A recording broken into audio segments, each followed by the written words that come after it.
السلام علیکم، welcome to ماہی کہانی۔ پلیز چینل کو لائک کر دیجیے۔ اگر آپ نے ابھی تک چینل کو سبسکرائب نہیں کیا تو چینل کو سبسکرائب کر دیجیے اور کمنٹ باکس میں اپنی رائے ضرور دیا کیجیے۔ چلتے ہیں ناول طرف۔ جی کہیں یہ سب کب ختم ہوگا؟ ابھی تو یہ سب شروع ہوا ہے، اربان نے اس کے کان کے قریب جھک کر کہا اور ہولے سے اس کے گال پر اپنے لب رکھ دیے۔ اربان کی اس حرکت پر وہ پاؤں کے ناخن تک سرخ ہوئی تھی۔ تم ملے تو جادو چھا گیا، تم ملے تو جینا آ گیا، تم ملے تو میں نے پایا ہے خدا۔ اس کا روشن ہوتا روپ وہ گہری نظروں سے دیکھنے لگا۔ ایسے مت دیکھیں۔ اس کے مسلسل دیکھنے پر میرال نے نظریں جھکائے ہوئے کہا تھا، آج تو یہ نظریں لگام نہیں ڈالنے والی ہیں، کیونکہ میرا ارادہ تو آج بہت کچھ دیکھنے کا ہے۔ اس کی سرگوشی پر اس سے پہلے میرال کچھ کہتی، اوپر سے گرتی گلیٹر نے اسے اپنی جگہ پر ثابت کر دیا تھا۔ سفید روشنی میں وہ گلیٹر اس وقت کسی برف کی طرح نمایاں ہو رہی تھی، جسے وہ مبہوت ہو کر دیکھ رہی تھی۔ اس نے اپنا ہاتھ پھیلایا اور ایسا کرنے سے گلیٹر اس کے ہاتھ پر گر کر اس کے ہاتھ کو چمکانے کا سبب بنی۔ وہ بچوں کی طرح کھلکھلائی اور اربان بس اس کی کھلکھلاہٹ دیکھتا رہ گیا۔ اس کی کھلکھلاہٹ سنتے ہی دل میں جیسے ڈھیروں سکون ملا تھا۔ کیا کوئی منظر اس سے زیادہ حسین ہو سکتا تھا؟ اربان لاشاری کے لیے تو نہیں، اس کے لیے تو یہی منظر دنیا کا حسین ترین منظر تھا۔ تجھ میں کنارہ دکھے، دل کو سہارا دکھے، آ میری دھڑکن تھام لے۔ تمہیں یہ سب کچھ پسند آیا میرال؟ بالکل، یہ سب بہت پیارا ہے۔ تیری طرف ہی مڑے یہ احساس، تجھ سے ہی جڑے، ہر پل یہ تیرا نام لے۔ لیکن تمہاری اس ہنسی کے باوجود بھی میں جانتا ہوں تمہیں کہیں تکلیف ہو رہی ہے۔ بتاؤ، تھوڑی دیر پہلے اتنی انکمفرٹیبل کیوں تھی؟ میرے پیر میں شاید چوٹ لگ گئی ہے۔ دراصل میں نے آج تک ہائی ہیلز نہیں پہنی ہیں، اس لیے چلنے میں بھی مشکل ہو رہی ہے، اس نے منہ بسور کر کہا تھا، جس پر اربان نے مسکراتے ہوئے اسے جھک کر اپنی باہوں میں اٹھا لیا۔ تم ملے تو اب کیا ہی کمی، تم ملے تو دنیا مل گئی، تم ملے تو مل گیا سہارا۔ اس کی اس حرکت پر شرم و حیا کے باعث میرال کے گال دہکنے لگے تھے۔ وہ سب کے سامنے کچھ ایسا کرے گا اسے اندازہ نہیں تھا۔ اس نے نگاہوں کا رخ سامنے کی طرف کیا، جہاں شانزے اور آئرہ کھڑے اسے مسکراتے ہوئے دیکھ رہے تھے۔ اسے شرم محسوس ہوئی، وہ سب پتہ نہیں کیا سوچ رہے ہوں گے۔ شرم سے سرخ ہوتے اس نے اپنا چہرہ اربان کے کوٹ میں چھپا لیا تھا۔ میرال کی اس حرکت پر وہ ہنستے ہوئے اسے اسٹیج کی طرف لے گیا۔ تم ملے تو جادو چھا گیا، تم ملے تو جینا آ گیا، تم ملے تو میں نے پایا ہے خدا۔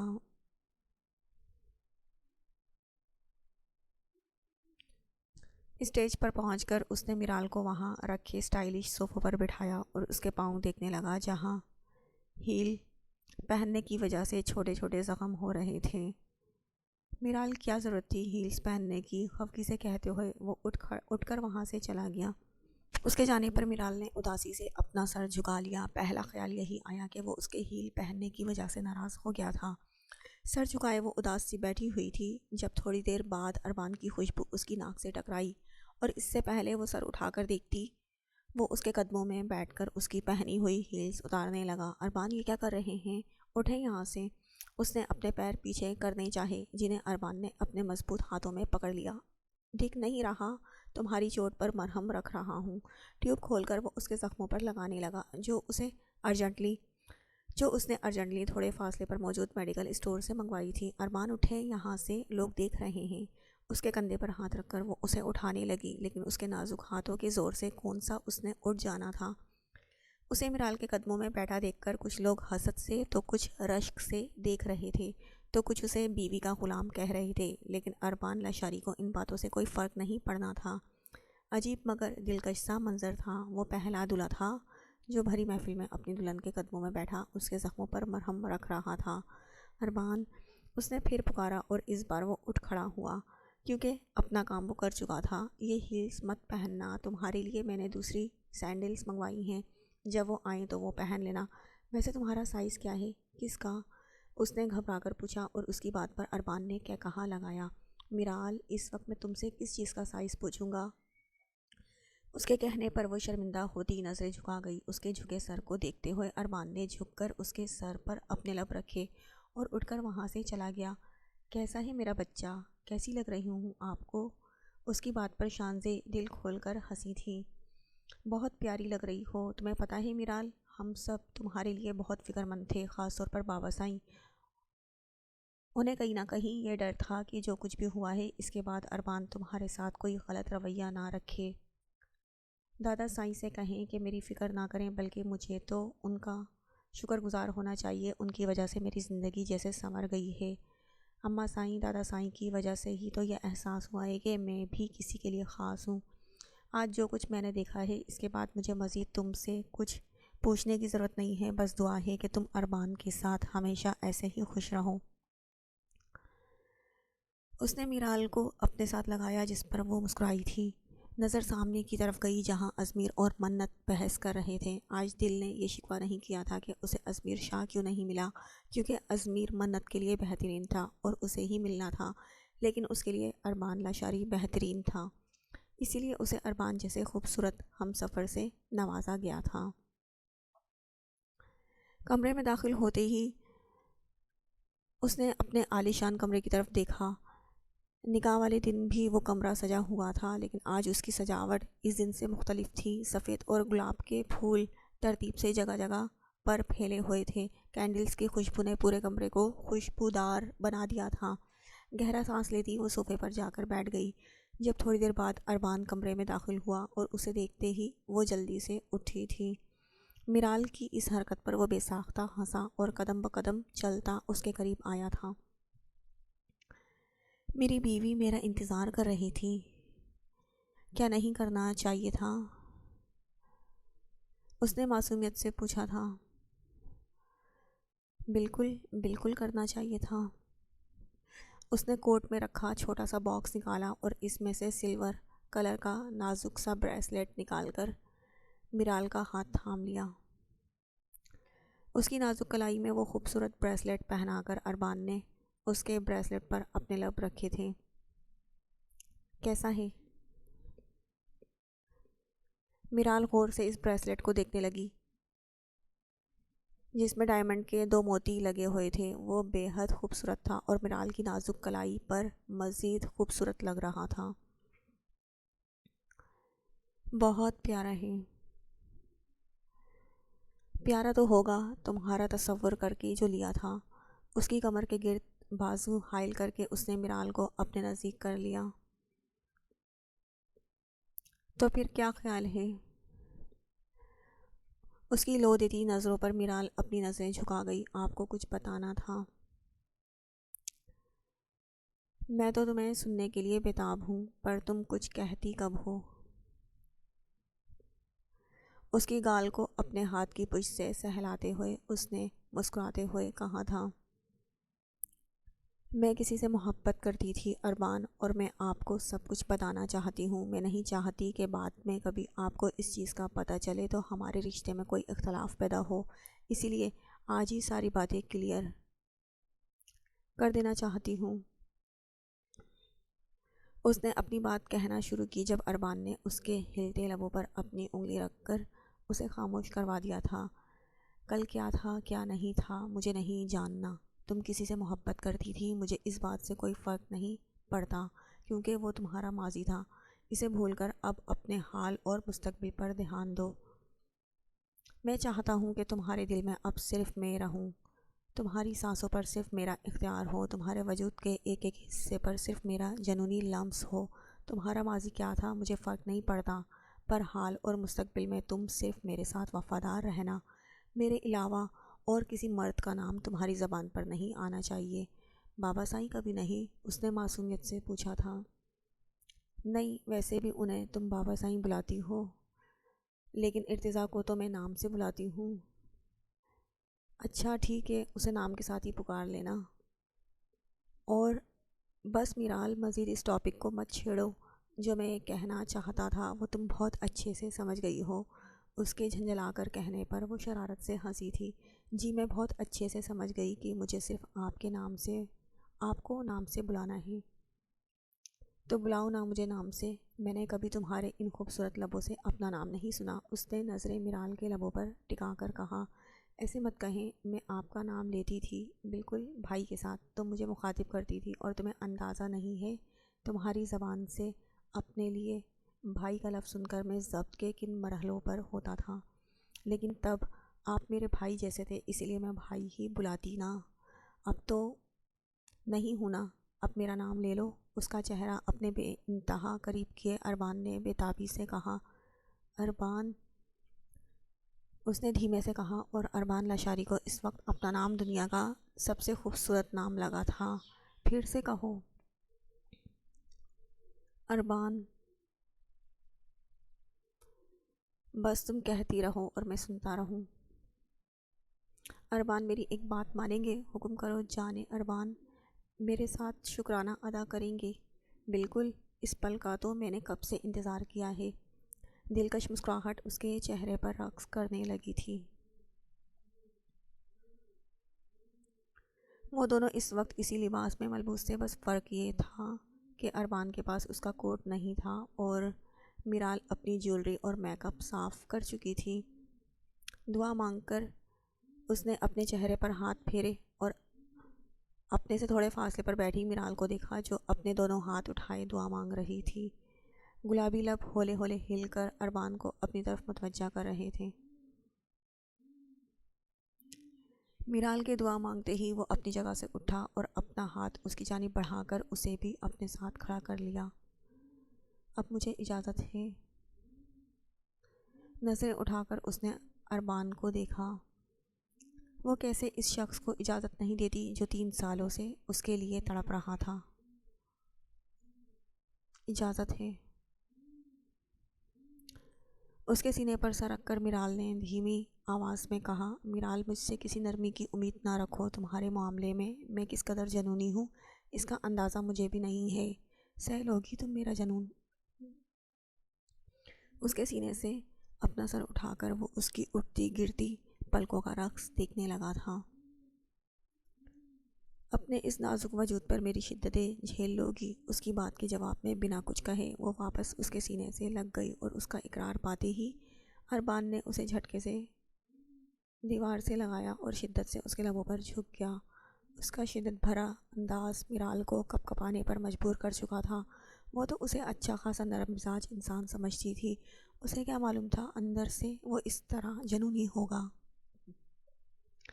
اس کے لبوں پر جھکا وہ اس کی رکتی سانسوں کی بھی پرواہ نہیں کر رہا تھا، جس کی وجہ سے وہ خود اس کے سینے پر ہاتھ مار کر اسے خود سے دور کرنے لگی۔ اربان، لبوں کو آزادی ملتے ہی وہ پھولی سانسوں کے ساتھ نڈھال سی ہوتی اس کے سینے سے لگ گئی۔ بولو جانے اربان، کیا ہوا؟ مجھے ڈر لگ رہا ہے۔ میرے ہوتے ہوئے کیوں ڈر لگ رہا ہے؟ آپ سے ہی تو ڈر لگ رہا ہے۔ اس کی کپ کپاتی آواز پر وہ دلکشی سے ہنسا اور اس کے بالوں میں ہاتھ پھنسا کر اس کا چہرہ اپنے سامنے کیا۔ ڈر تو لگنا بھی چاہیے۔ اس کی گردن پر جھک کر وہ جا بجا اپنے لبوں کا لمس اس کی گردن پر چھوڑنے لگا تھا۔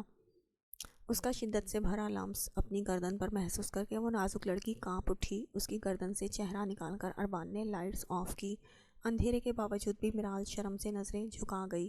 اگر اس کا بس چلتا تو خود کو اربان کی نظروں سے کہیں دور لے جاتی، اور دوسری طرف موجود شخص بھی اچھے سے جانتا تھا اس کی شرمیلی بیوی اس اندھیرے میں شرم و حیا کے باعث کھلتا گلاب بن چکی ہوگی۔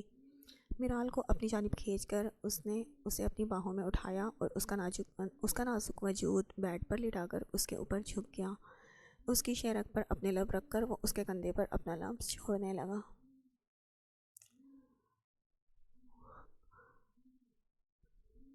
اربان، اس نے لڑکھڑاتے ہوئے پکارا، شاید اس کی حالت دیکھ کر ہی وہ پیچھے ہٹ جائے، لیکن آج اربان کا اس سے دور ہونے کا کوئی ارادہ نہیں تھا۔ اس کی لڑکھڑاتی آواز پر اربان نے جھک کر اس کے ہونٹوں کو اپنی قید میں لے لیا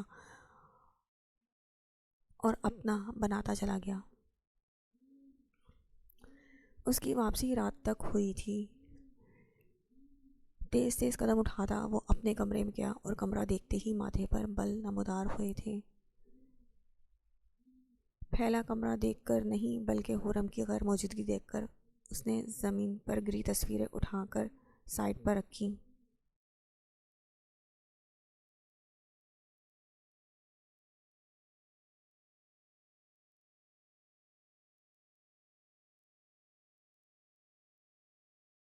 اور بوٹ سے کانچ کے ٹکڑوں کو ایک طرف کر دیا، ماتھے پر بل ڈالے وہ اپنے کمرے سے باہر نکلا اور تیز تیز قدم اٹھاتا حرم کے کمرے کی طرف گیا۔ وہ جو صوفے پر بیٹھی اپنی سوچوں میں گم تھی اس کے آنے پر چونکی۔ یہاں کیا کر رہی ہو تم؟ میں پہلے بھی یہیں رہتی تھی ارتضیٰ، لیکن اب تمہارا کمرہ وہی ہے جو میں جہاں رہتا ہوں، اس لیے بنا بحث کیے اٹھو اور میرے کمرے میں چلو۔ آپ ہر بات میں میرے ساتھ زبردستی نہیں کر سکتے ارتضیٰ۔ نہ چاہتے ہوئے بھی وہ چیخ اٹھی۔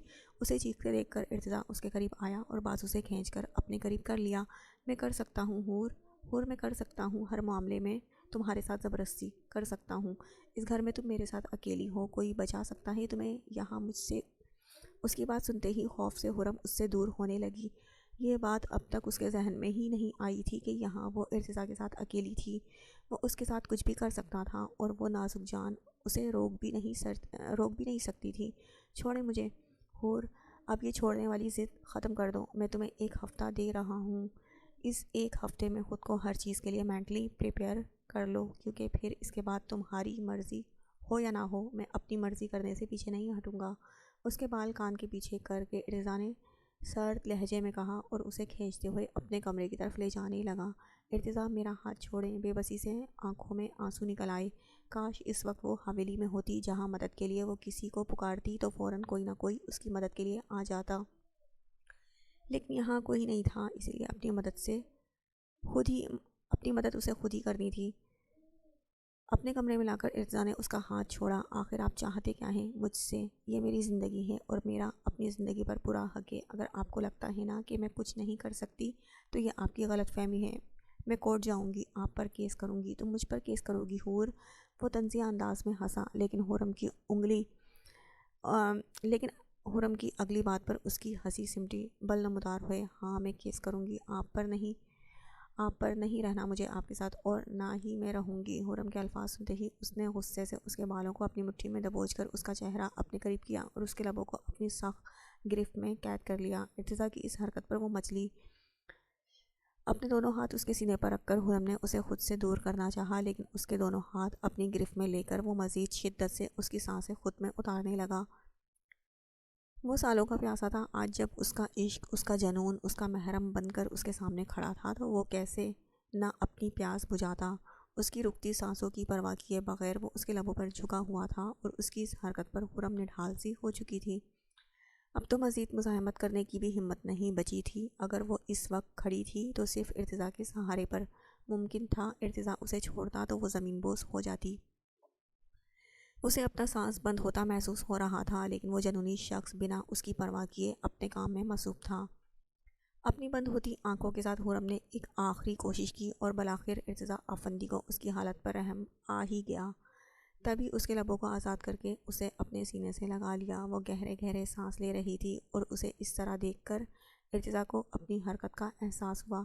اسے کم از کم اس نازک جان کا تو خیال کرنا چاہیے تھا۔ اس نے حرم کا چہرہ اپنے سینے سے ہٹایا جب وہ کسی بے جان شے کی طرح زمین پر گرنے لگی، لیکن اس کے گرنے سے پہلے ہی ارتضیٰ اسے کمر سے تھام چکا تھا۔ حور، اسے اپنی باہوں میں لیے ارتضیٰ نے بیڈ پر لٹایا اور اس کی سانسیں چیک کرنے لگا جو اب نارمل رفتار سے چل رہی تھی۔ اس نے سکون بھرا سانس لیا۔ یکدم چہرے پر دلکش مسکراہٹ رقصہ ہو گئی۔ وہ اس کی کس سے ہی بے ہوش ہو گئی تھی، صرف کس سے اس کا یہ حال ہو گیا تھا تو باقی اس کے جنون کو کیسے سہے گی۔ نیند سے جاگتے ہی اس کی پہلی نظر اربان پر پڑی جو خوبصورتی سے مسکراتے ہوئے اسے ہی دیکھ رہا تھا۔ اسے دیکھتے ہی میرال کے ذہن میں رات کا ہر منظر چلنے لگا۔ اوپر سے اسے شرٹ لیس دیکھ کر تو نظریں اٹھنے سے انکاری ہو چکی تھیں۔ چہرے پر لالیاں بکھرنے لگی جسے وہ بڑی فرصت سے دیکھنے لگا۔ آپ جاگ گئے؟ میں سویا کب تھا؟ کیوں نہیں سوئے؟ اس نے نظریں جھکا کر پوچھا تھا۔ تاکہ اپنی شدتوں کے باعث تمہارے چہرے پر بکھرے یہ رنگ دیکھ سکوں۔ اس کی کمر کے گرد بازو حائل کر کے اربان نے اسے اپنے قریب کیا، جو گردن تک کمبل ڈال کر لیٹی ہوئی تھی۔ اربان، مجھے جانا ہے۔ خود کو اس کے بے انتہا قریب پا کر میرال نے جلدی سے کہا۔ ٹھیک ہے، جاؤ، جا کر ریڈی ہو جاؤ، پھر ساتھ نیچے چلتے ہیں۔ اس نے مسکراہٹ دبا کر کہا، جبکہ اس کے کہنے پر میرال کی گھبراہٹ میں مزید اضافہ ہوا۔ آپ باہر جائیں پہلے۔ میرا کمرہ ہے جان، میں کیوں باہر جاؤں؟ اربان پلیز باہر جائیں نا۔ اس کا روندو چہرہ دیکھ کر اربان نے کہا لگایا اور کمبل سمیت اسے اپنی باہوں میں اٹھا لیا۔ باہر جانے کی کیا ضرورت ہے؟ میں ہیلپ کر دیتا ہوں تمہاری۔ میں ہیلپ کر رہا ہوں نا۔ نہیں، میں کر لوں گی، پلیز جائیں۔ میری بات نہیں مانیں گے اربان؟ اوف، کتنا مان تھا لہجے میں، کتنا نرم لہجہ تھا۔ پیار سے کہا گیا ایک جملہ اربان لاشاری کا دل دھڑکا چکا تھا۔ وہ کیوں نہ مانتا اس کی بات؟ وہ تو جانے اربان تھی، جس کے لیے اربان لاشاری کی جان بھی حاضر تھی۔ اس کی جانے پر میرال نے اپنا رکا ہوا سانس بحال کیا، لیکن ایک خیال آنے پر سانس پھر اٹک گیا۔ اوف، کپڑے تو یہاں تھے ہی نہیں۔ بات سنیں۔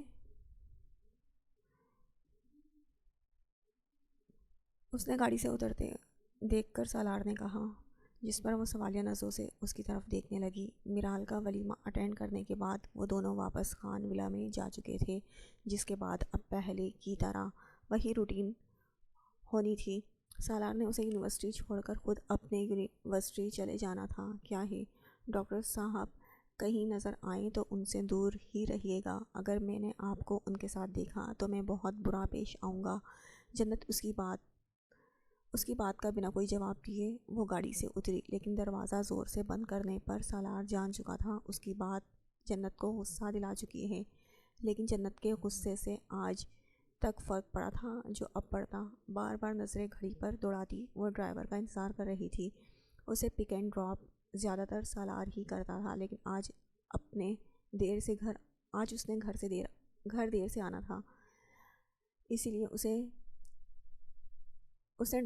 اسے لینے کے لیے ڈرائیور آ رہا تھا جو ابھی تک نہیں آیا تھا۔ جنت پیچھے سے آتی زاویان کی آواز پر وہ ساخت ہوئی۔ اسے امید نہیں تھی کہ زاویان اب اسے کبھی مخاطب کرے گا۔ تم سے کچھ بات کرنی ہے، اس کے سامنے کھڑا ہو کر وہ سنجیدگی سے کہنے لگا۔ جنت نے غور سے اس کا چہرہ دیکھا۔ وائٹ شرٹ کے ساتھ براؤن جینز پہنے بکھرے بالوں کے ساتھ وہ جنت کو کافی مختلف لگا، ورنہ زاویان اس پوری یونیورسٹی میں ایک ایسا ٹیچر تھا جو ہمیشہ اپنی ہر چیز ترتیب سے رکھتا تھا، لیکن آج اس کا خود کا حلیہ بے ترتیب تھا۔ مجھے کوئی بات نہیں کرنی زاویان سر، اب تم مجھ سے بات بھی نہیں کرنا چاہتی ہو۔ بات کرنے کے لیے اب کچھ بچا ہی نہیں ہے، پلیز ایک بار میری بات سنو۔ اسے وہاں سے جاتے دیکھ کر وہ اس کے راستے میں حائل ہوا۔ کہیں یہاں نہیں، میں آپ کے ساتھ کہیں نہیں جاؤں گی۔ زاویان سر، جو بات کہنی ہے یہیں کہیں۔ ڈرائیور آنے والا ہے، اگر میری گاڑی تک چل سکتی ہو۔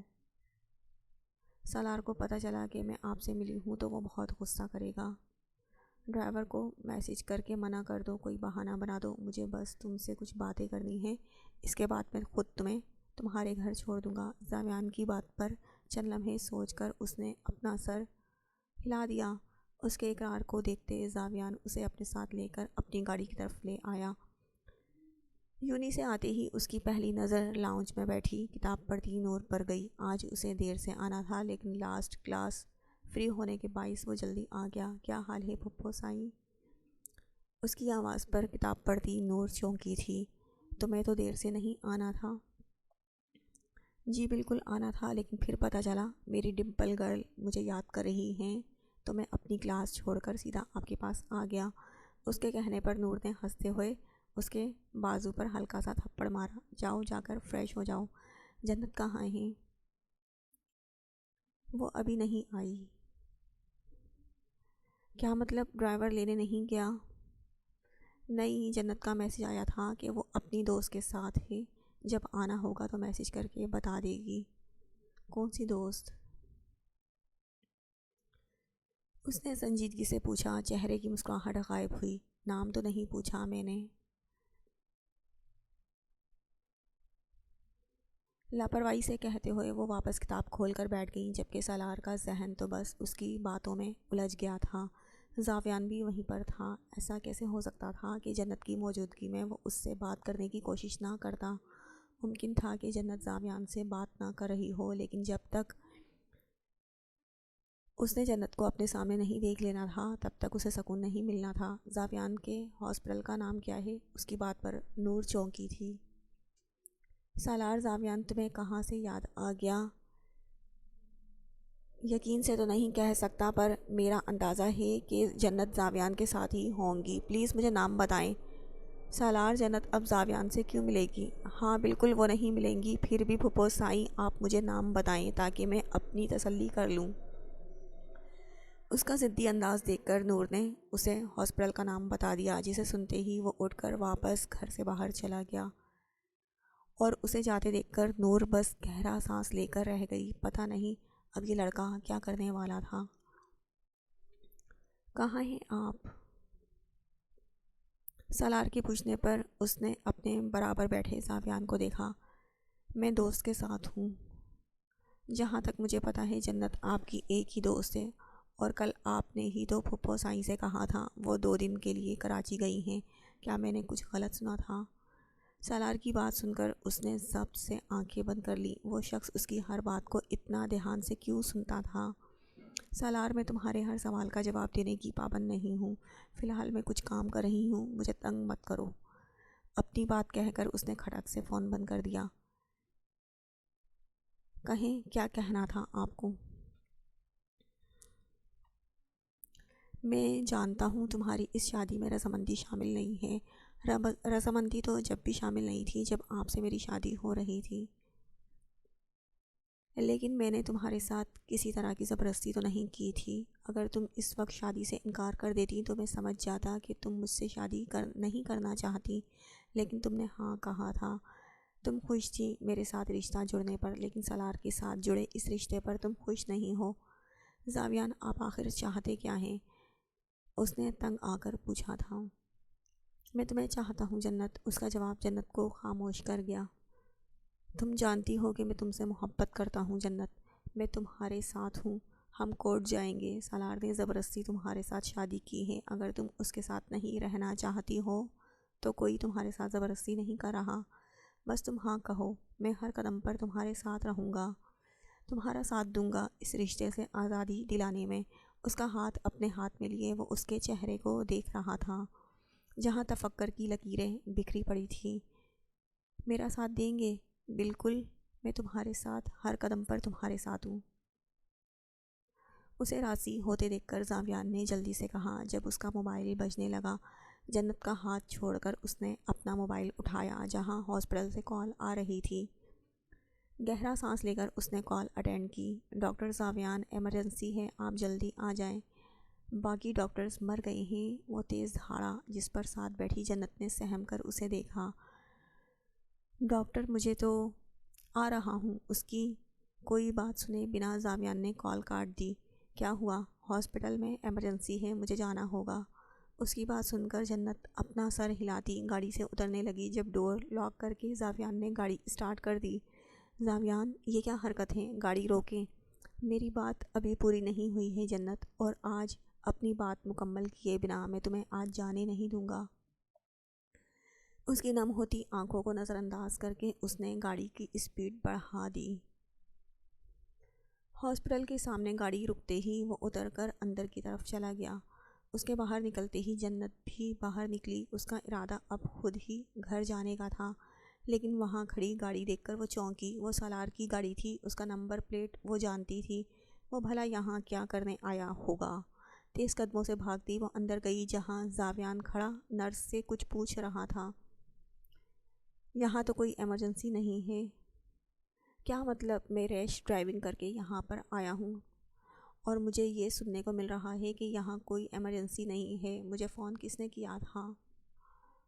نرس کی بات سنتے ہی وہ بے قابو ہو کر چیخا تھا۔ تمہیں فون میں نے کیا تھا ڈاکٹر جی۔ سالار کی آواز پر زاویان کے ساتھ ساتھ جنت نے بھی چونک کر اپنا رخ اس آواز کی طرف موڑا جہاں وہ وائٹ شرٹ بلیک جینز کے ساتھ دیوار سے ٹیک لگائے کھڑا تھا۔ لوگ پیسوں کے خاطر بہت کچھ کر جاتے ہیں، تمہیں فون کرنا کون سی بڑی بات تھی؟ اس نے ہنستے ہوئے کہا، اور اس کا ہنسنا زاویان کو تپا گیا۔ اسے کھینچتا ہوا وہ ایک خالی روم میں لے آیا۔ ہاسپٹل لوگوں سے بھرا ہوا تھا، وہ نہیں چاہتا تھا سب کے سامنے کوئی تماشا لگے۔ زاویان کی اس حرکت پر جنت بھاگتے ہوئے ان کے پیچھے آئی۔ کیا تماشا ہے یہ؟ کیوں آئے ہو تم یہاں؟ یہاں میں کس لیے آؤں گا؟ ہاسپٹل ہے، اپنا علاج کروانے آیا ہوں، دیکھو مجھے کتنی گہری چوٹ لگی ہے۔ اس نے اپنی انگلی اس کے سامنے کرتے ہوئے کہا جہاں ناخن کے جتنا چھوٹا سا کٹ لگا ہوا تھا۔ اپنی بکواس بند کرو، میرے ہاسپٹل میں آنے کا کیا مقصد ہے؟ تم میری بیوی کو اپنے ساتھ لے جا سکتے ہو، میں تمہارے ہاسپٹل میں نہیں آ سکتا۔ اس نے زاویان کے پیچھے کھڑی جنت کو دیکھا جو ہونٹ بھینچ کر اسے ہی دیکھ رہی تھی۔ تمہاری بیوی تمہارے ساتھ نہیں رہنا چاہتی کیونکہ اس کی زندگی برباد کرنا چاہتے ہو تم، اتنی محبت کرتے ہو اس سے تو چھوڑ دو اسے۔ کیسی محبت ہے تمہاری جس میں تم اپنی محبت کے لیے ہی تکلیف کا باعث بنے ہوئے ہو؟ اس کی بات سنتے ہی سالار کے ماتھے پر بل پڑے۔ دونوں کے درمیان موجود فاصلہ مٹا کر وہ اس کے قریب آ کھڑا ہوا۔ کس نے کہا میں جنت سے محبت کرتا ہوں؟ میں تو جنت سے عشق کرتا ہوں۔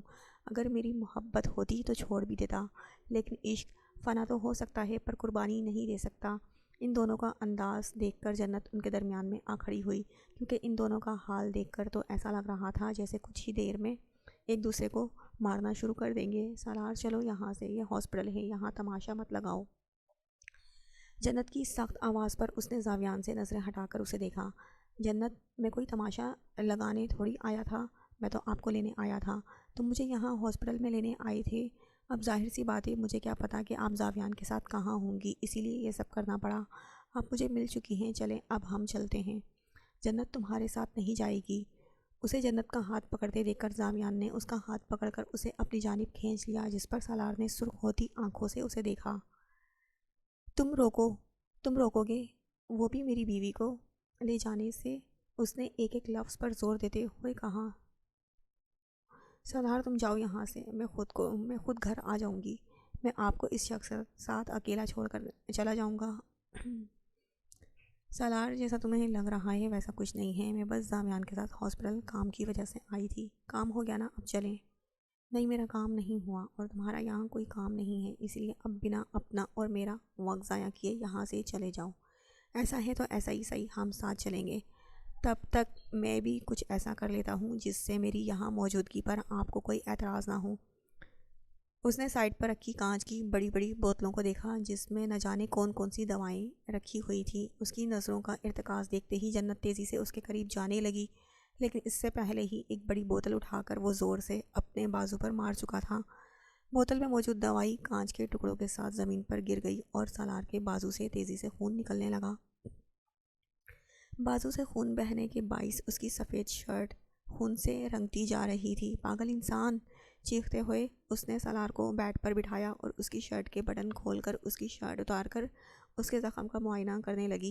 کانچ کے ٹکڑے اندر تک پیوست ہو چکے تھے، چہرے پر پریشانی سجائے وہ کپکپاتے ہاتھوں سے خود اس کا زخم صاف کر رہی تھی، جبکہ اس سب میں وہاں بیٹھا سالار تکلیف کے باوجود بھی مسکراتے ہوئے زاویان کو دیکھ رہا تھا، جس کی ساکھ نظریں بس جنت پر ٹکی ہوئی تھی۔ کتنی فکر تھی اس کے انداز میں! کیا یہ فکر صرف انسانیت کے ناطے تھی؟ نہیں، پیار تو تھا۔ سالار شاہ کے لیے جنت شاہ کے دل میں پیار تو تھا، بھلے وہ ویسا پیار نہیں تھا جیسا سالار اس سے کرتا تھا، لیکن محبت تو درمیان میں تھی۔ کب سے؟ شاید ہمیشہ سے۔ یہ الگ بات تھی کہ جنت اس بات سے ابھی تک انجان تھی، لیکن جنت شاہ کا انداز زاویان خانزادہ پر بہت کچھ واضح کر چکا تھا۔ اسے اپنی امیدیں ٹوٹتی محسوس ہو رہی تھیں، شاید جنت شاہ اس کی کبھی تھی ہی نہیں۔ اب ہم گھر چلیں؟ بینڈیج ہوتے ہی اس نے مسکراتی نظروں سے جنت کی طرف دیکھا جو اس کے کہنے پر خونخوار نظروں سے اسے دیکھنے لگی۔ تمہیں کیا لگتا ہے تم نے بہت فخریہ کام کیا ہے؟ ہاں مجھے تو ایسا ہی لگتا ہے۔ ندامت اور شرمندگی اس کے چہرے سے دور دور تک نظر نہیں آ رہی تھی۔ سالار شاہ، اگر مجھے ایک قتل معاف ہوتا نا تو میں تمہیں اپنے ہاتھوں سے مارتی۔ میں اپنے قتل آپ پر معاف کرتا ہوں جنت، بھلے مجھے جان سے مار دیں، آپ کو سب کرنے کی اجازت ہے۔ اس کی بات سنتے ہی وہ غصے سے اپنی جگہ سے اٹھ کر باہر چلی گئی۔ جہاں پہلی نظر وہاں کھڑے زاویان پر پڑی، دونوں ہاتھ آپس میں باندھے وہ نظریں زمین پر جمائے جمائی کھڑا تھا۔ گہرا سانس لے کر وہ اس کے پاس گئی۔ آج یہ بات اسے ختم کرنی تھی، کیونکہ جو کچھ سالار نے آج کیا تھا وہ یہ سب دوبارہ نہیں دیکھنا چاہتی تھی۔ زاویان، میں جانتی ہوں آپ کیا چاہتے ہیں، لیکن جو آپ چاہتے ہیں وہ نہیں ہو سکتا۔ تم اس پاگل شخص کے ساتھ رہنا چاہتی ہو جنت۔ میں نہیں جانتی میں اس کے ساتھ رہوں گی یا نہیں، لیکن میں آپ کے ساتھ بھی کوئی رشتہ نہیں بنا سکتی۔ آپ کا اور میرا سفر یہیں تک تھا۔ نہیں، اس سفر کو یہاں پر تم ختم کر رہی ہو۔ اپنی زندگی میں آگے بڑھیں۔ آپ کے پاس وہ سب کچھ ہے جو ایک لڑکی کی خواہش ہوتی ہے۔ یقین کریں، آپ کو مجھ سے زیادہ اچھی لڑکی ملے گی زاویان، لیکن وہ تم تو نہیں ہوگی نا جنت۔ مجھے بھول جائیں۔ محبت کرنے لگی ہو تم سالار سے؟ اس کا سوال جنت کو خاموش کروا چکا تھا۔ اس بارے میں تو اس نے آج تک خود نہیں سوچا تھا، تو پھر اسے کیا جواب دیتی؟ مجھے بھول جائیں زاویان، کیا تمہیں بھولنا اتنا آسان ہے؟ چند لمحوں بعد اس کے لب ہولے سے ہلے۔ اس نے زاویان کی بات کا کوئی جواب نہیں دیا تھا۔ اللہ حافظ، اپنا خیال رکھیے گا۔ ایک آخری نظر اس پر ڈال کر وہ وہاں سے چلی گئی۔ اس کے جانے پر زاویان نے اپنی بھیگی آنکھیں بند کر کے کھولی اور مڑ کر اس کی پشت کو دیکھا۔ کیا وہ اسے آخری بار دیکھ رہا تھا؟ یقیناً دل میں درد سا اٹھا۔ وہ زاویان خانزادہ کی پہلی محبت تھی، ادھوری محبت۔ فکر مت کریں ماموں بننے کی پہلی مٹھائی آپ کے ہی گھر آئے گی۔ سالار کی آواز سنتے ہی اس نے ضبط سے اپنی مٹھیاں بھینجی اور تیز تیز قدم اٹھاتا ہاسپٹل سے باہر چلا گیا۔ اسے اس وقت صرف تنہائی چاہیے تھی۔ سمندر کے کنارے کھڑا وہ شور مچاتی لہروں کو دیکھ رہا تھا۔ تیز ہوا سے بال اڑ رہے تھے۔ ذہن اپنی سوچوں میں گم تھا۔ جنت شاہ میری پہلی محبت ہے۔ بہت جلد تم میرے نکاح میں آ جاؤ گی زاویان۔ یہ نکاح میری مرضی سے ہوا ہے، آپ یہاں سے چلے جائیں جنت، پلیز جائیں۔ گزرا ہر لمحہ یاد کر کے زاویان نے ضبط سے آنکھیں موند لی۔ خاموشی میں اس کی دل خراش چیخ گونجی، جنت۔ اس کی چیخ پر تیزی سے بہتی لہروں نے شور مچایا۔ ایک آنسو ٹوٹ کر اس کی آنکھ سے نکلا تھا۔ محبت ایک تحفہ ہے اور یہ تحفہ ہر کسی کے نصیب میں نہیں تھا۔ سالار شاہ کی محبت اگر مکمل ہوئی تھی تو زاویان خانزادہ کی محبت ادھوری رہ گئی تھی، کیونکہ آج زاویان خانزادہ اپنی ادھوری محبت کو قبول کر چکا تھا۔ تقدیر میں جب یہی لکھا تھا تو یہی صحیح۔ آج زاویان خانزادہ کی ادھوری محبت کا یہ ادھورا باب ختم ہو چکا تھا۔ کل ہم اپنے ہونے والی بہو سے ملنے جا رہے ہیں۔ ڈریسنگ ٹیبل کے سامنے بیٹھی نور اس کی بات سن کر چونکی۔ کیا کہا آپ نے؟ اس کے چونکنے پر وہ دھیما سا ہنسا۔ اس کے ریئیکشن کا اسیرم خان کو پہلے سے ہی اندازہ تھا۔ میں نے کہا کہ کل ہم حویلی چلیں گے اسپن کے رشتے کی بات کرنے، لیکن کس کے ساتھ؟ نور، وہاں پر اب کون لڑکی ہے جس کے رشتے کی میں بات کرنے جاؤں گا؟ فائل سائڈ ٹیبل پر رکھ کر اس نے نور کے الجھے چہرے کو دیکھا اور اپنے جگہ سے اٹھ کر اس کے قریب آ گیا۔ آئزل، بالکل آئزل۔ لیکن آئزل کی شادی کیسے ہو سکتی ہے اسیرم؟ پہلے میں بھی یہی سوچ رہا تھا، لیکن اسپن کی کئی باتوں سے مجھے اندازہ ہوا کہ آئزل کی شادی ہو سکتی ہے۔ اسپن نے آپ سے خود بات کی ہے؟ ہاں، اسپن اسے پسند کرتا ہے۔ اس نے میرے سامنے اس بات کا اقرار کیا ہے، تو بس اسی لیے ہم کل جا کر شاہ میر سے اس بارے میں بات کریں گے۔ باقی اگر تمہارے ذہن میں کوئی الجھن ہے تو اسے سنبھال کر رکھو اور بعد میں آرام سے اسپن یار سے پوچھ لینا، کیونکہ وہ سارے سوالوں کے جواب پہلے ہی تیار کیے بیٹھا ہے۔ اس کی کمر پر اپنا مضبوط ہاتھ رکھ کر اسیرم نے اسے اپنے قریب کیا۔ میں اپنا کام مکمل کر چکا ہوں، تو اب مجھے اپنی بیوی کا ٹائم چاہیے۔ چھوڑیں اسیرم، مجھے جانا ہے۔ جنت اور سالار بھی ابھی تک نہیں آئے۔ بچے تھوڑی ہیں اپنا خیال رکھ سکتے ہیں۔ بچے تو آپ بھی نہیں ہیں، پھر بھی بچوں والی حرکتیں کرتے رہتے ہیں۔ یہ تو میرا پیار ہے نا میری جان، چلو اب مجھے مسکرا کر دکھاؤ۔ اس کے کہنے پر وہ بے ساختہ مسکرائی اور اسے مسکراتے دیکھ کر اسیرم نے اس کے ابھرتے ڈمپل پر اپنے لب رکھ دیے۔ اسیرم، بس 2 منٹ دیں، پھر جو آپ کہیں گے میں کر لوں گی۔ کم از کم مجھے ان سے پوچھ تو لینے دیں وہ کہاں پر ہیں۔ 1 منٹ بھی نہیں دے رہا۔ میں تمہیں شادی کی وجہ سے اتنے دنوں سے تم مجھ سے دور رہی ہو، تو اس لیے اب مجھے تنگ مت کرو اور مجھے خود کو پیار کرنے دو۔ اسیرم اسے مزید قریب کر کے اسیرم اس کے لبوں پر جھک کر اس کے باقی الفاظ کو اپنے لبوں میں دبا گیا۔ نور اور اسیرم اپنے کمرے میں تھے، جس پر شکر بھرا سانس لے کر وہ دونوں کمرے کی طرف چلے گئے۔ اگر نور سالار کی خون والی شرٹ دیکھ لیتی تو خود الگ پریشان ہوتی اور حویلی میں یہ اطلاع پھیلانے میں بھی دیر نہیں لگاتی۔ تم وہاں کیوں آئے تھے سالار؟ کمرے میں داخل ہوتے ہی اس نے سالار کی طرف دیکھتے ہوئے سنجیدگی سے پوچھا تھا، جو اپنی خون آلود شرٹ اتار رہا تھا۔ میں آپ کو لینے آیا تھا۔ تم جانتے تھے میں زاویان کے ساتھ ہوں؟ بس اندازہ تھا، اور دیکھیں بالکل صحیح لگا۔ وارڈروب سے اپنی شرٹ نکالتے ہوئے وہ ہلکا سا ہنسا تھا۔